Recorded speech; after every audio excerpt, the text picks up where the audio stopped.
Eu sou docente da Faculdade de Economia da Universidade de Coimbra desde 1977, para onde vim pouco depois de me ter licenciado na Faculdade de Economia do Porto, e aqui tenho trabalhado em disciplinas das áreas monetária e financeira. Doutorei-me em 1991 na Universidade de Orleans, em França, e as minhas áreas essenciais de investigação são, em primeiro lugar, tudo o que esteja relacionado com teoria sobre as taxas de juro e modelos de determinação da estrutura de prazo das taxas de juro e da avaliação do respectivo risco. Mais tarde, portanto, essa foi a minha área de doutoramento e durante vários anos foi a minha área quase exclusiva de investigação, a que juntei alguns anos mais tarde as questões relacionadas com a integração internacional dos mercados financeiros e agora também, mais recentemente, mas já desde alguns anos atrás, a questão da estabilização financeira e da economia das instituições financeiras. O desafio de falar do livro da minha vida é difícil. Porquê? Porque, enfim, tenho bastantes livros que gostei muito de ler e dos quais, naturalmente, gostaria de falar, de modo que tive de decidir decidi em função das circunstâncias.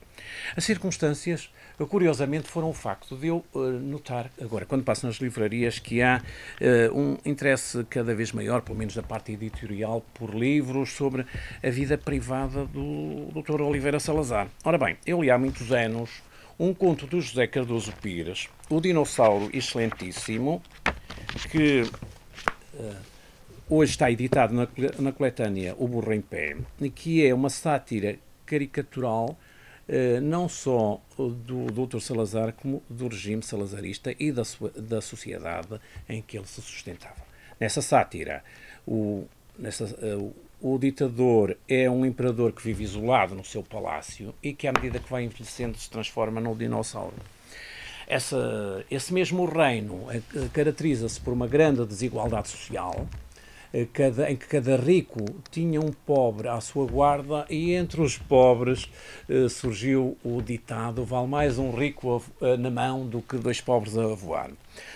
Outro aspecto caricaturado do regime é o atraso cultural que o José Cardoso Pires caricatura, ridicularizando as famosas manifestações de desagravo à Sua Excelência, o Sr. Presidente do Conselho, como eram então designadas.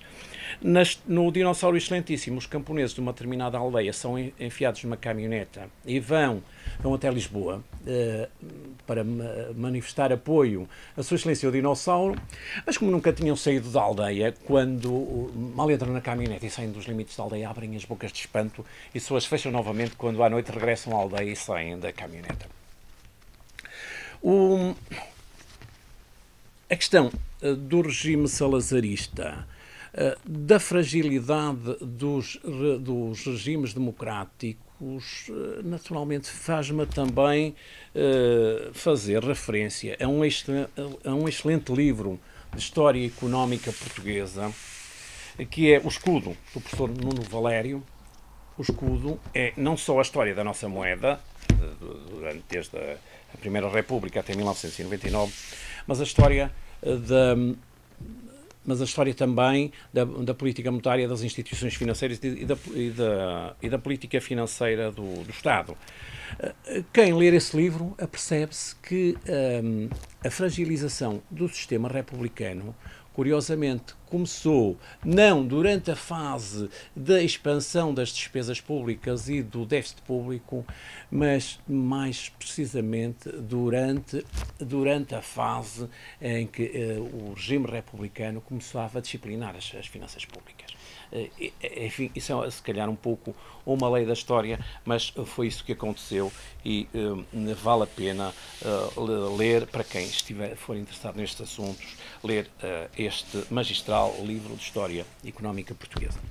Eu, para terminar, gostava de falar de um outro livro, um livro de poemas, do nosso grande poeta António Gestião, e de um poema particularmente interessante para o momento em que estamos, porque eu acho que, mais do que o pessimismo que atualmente domina, neste poema da Morte Aparente, do António Gedeão, nós encontramos forma de encarar o atual momento com alguma ironia. E despeço-me, então, com este poema.